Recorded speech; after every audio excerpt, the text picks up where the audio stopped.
طيب, Bismillah. We're going to continue with the book Al-Fawa'id for Ibn Qayyim rahmatullahi alayhi. هل وقفنا أخانا ماهر؟ نفصل؟ ما شاء الله.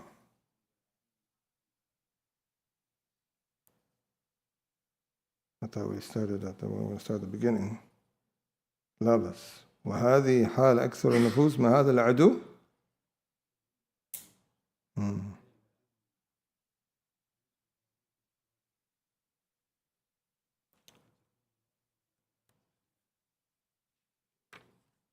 ما شاء الله. اوكي ما شاء الله. So إخراجه تكون معه على 3 خلال. إما أن يغلبك على حصن ويستولي عليه، وإما أن يساكنك فيه. So once shaitan enters upon you, he finds a weakness of you, the shaitan does not have mercy on you. He's going to perhaps ruin that hisn al-hasin, that fortified fortress that you had of protection, of remembrance of Allah. He's going to make sure that you do not recover and protect yourself once again. He weakens you greatly. That's an enemy for you, brothers. Once he knows your weakness, he tries to be your partner in it and try to increase further. وإما أن يشغلك بمقابلته عن تمام مصلحتك. Or either he distracts you. So either he completely takes control, or either he tries to reside with you and you can't remove him. Or either he distracts you by being at your forefront, distracting you from what is more important in your life. And that's what you find. Some people, they were moving forward to khair in their life and they get distracted. The shaitan distracts them. وتعود إلى سد النقب ولم شعث الحصن.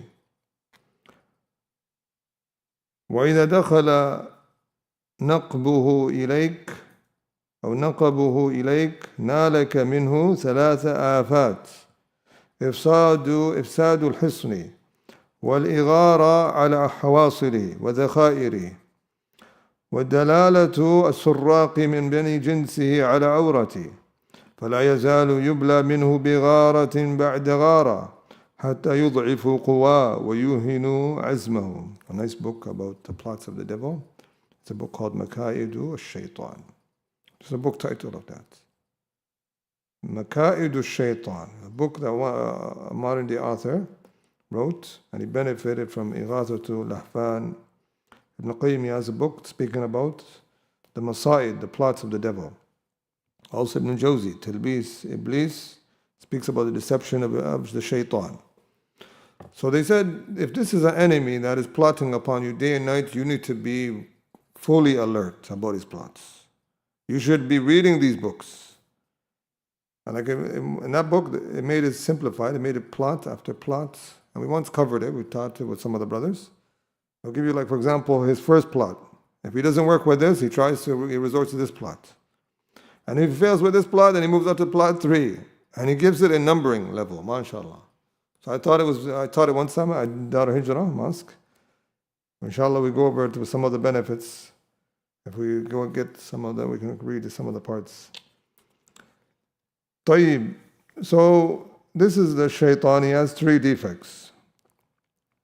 This is the side effects of him entering upon you. Either he corrupts your fortress of remembrance of Allah, protection, and he continues to come, or he enters even other individuals onto you of your life and corrupts you and protects you from what you had of your personal protection of yourself. And he constantly makes attack after attack until he weakens all your strength. This is how he enters. Once he enters once, he continues to penetrate and penetrate until he harms you. And this is where you find a person, he's overwhelmed, he's fatigued. He's been stricken by the shaitan so much of his plots till a point he gives in. وهذه حال أكثر النفوس مع هذه العدو. He said this is the state of majority of the people. They give in after so many plots of the devil striking them one over the other.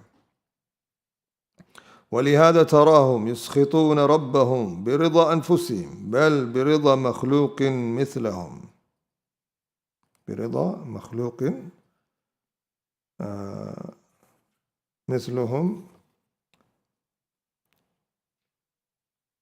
or مثلهم, that you find that some of these people, they end up giving it to the point that they end up pleasing the creation and they displease Allah. لا يملك لهم ضرا ولا نفعا, that doesn't have any benefit for them or any harm. ويضيعون كسب الدين بكسب الأموال, and they put to waste the earnings of the religion by just trying to earn wealth. ويهلكون أنفسهم بما لا يبقى لهم ويحرصون على الدنيا وقد أدبرت عنهم. You'd find they destroy themselves and nothing really remains for them of what they destroy themselves, and they're so zealous of the dunya, and yet it is turning away from them. This is how the state of these people. They say, oh, brother, the dunya is not interested in you, it's running away from you. Your life is not even in that state. It's a dunya is mudbira. وَيَزْهَدُونَ فِي الْآخِرَةِ, and they have no interest in the akhirah. That is moving forward to them. وَقَدْ هَجَمَتْ عَلَيْهِمْ وَيُخَالِفُونَ رَبَّهُمْ بِاتِّبَاعِ أَهْوَائِهِمْ وَيَتَّكِلُونَ عَلَى الْحَيَاةِ وَلَا يَذْكُرُونَ الْمَوْتِ ويذكرون شهواتهم وحظوظهم وينسون ما عهد الله إليهم ويهتمون بما ضمنه الله لهم ولا يهتمون بما أمرهم به. لا إله إلا الله. Some of these people, they reach a level where they start relying on life so much, following their desires. They don't remember death. They're just constantly thinking about their whims and their portions, and they forget what Allah has made of covenants. They are so concerned of what Allah guarantees for them, but they're not so concerned of what Allah commanded them to do. They say, what if I do this, what do I get? I get this, okay, I'm concerned about that. If I do this, what do I get? I get this, okay, I'm concerned about that. He just has a selfish relationship, very selfish. He just wants what is for him. He doesn't want to give in terms of the servitude to Allah subhanahu wa ta'ala. وَيَفْرَحُونَ بِالدُّنْيَا, and they're happy about the dunya. وَفَرِحُوا بِالْحَيَاةِ الدُّنْيا, Allah says. They're pleased with the worldly life. وَيَحْزَنُونَ عَلَى فَوَاتِ حَظِّهِمْ مِنْهَا, and they become sad when they lose something from the worldly life. وَلَا يَحْزَنُونَ عَلَى فَوَاتِ الْجَنَّةِ, there's nothing wrong with being sad of losing something in the worldly life. لِكَيْ لَا تَحْزَنُوا عَلَى مَا فَاتَكُمْ. But it means in comparison that a person doesn't be sad when he loses something regarding the hereafter, but he's sad when he loses something from the worldly life. وَمَا فِيهَا وَلَا يَفْرَحُونَ بِالْإِيمَانِ وَلَا يَفْرَحُونَ بِالْإِيمَانِ فَرَحِهِمْ بِالدِّرْهَمِ وَالدِّينَارِ, and they don't be happy and joyful the same way they're joyful about wealth and currency. وَيُفْسِدُونَ حَقَّهُمْ بِبَاطِلِهِمْ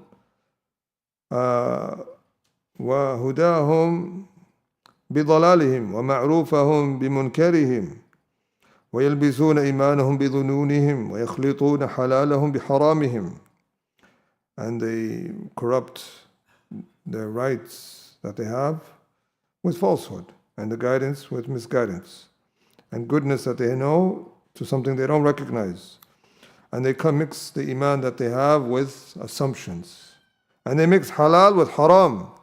وَيَتَرَدَّدُونَ فِي حَيْرَةِ آرَائِهِمْ وَأَفْكَارِهِمْ, and they're mixed and going back and forth in a state of confusion of their opinions and their thoughts.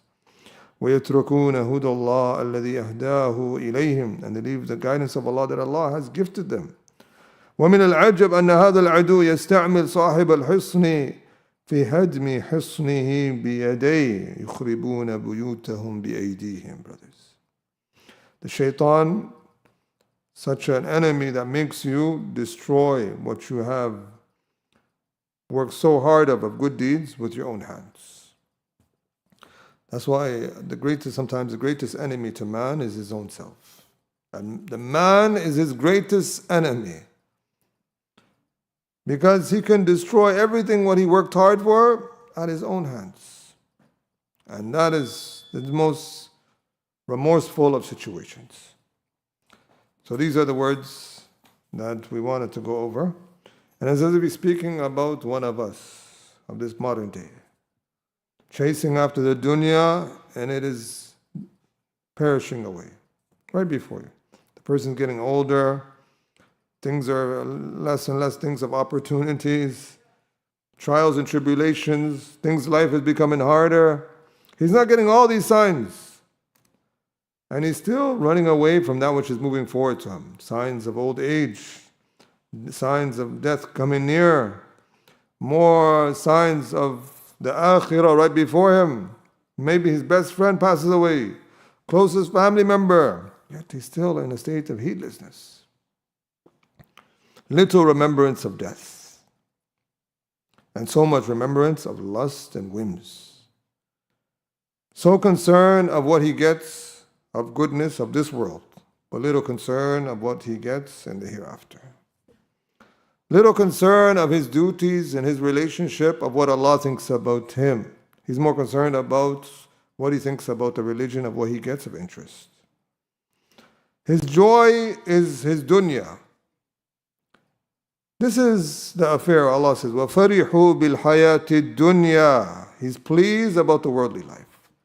If things don't go well for him in the dunya, there's no enjoyment for him.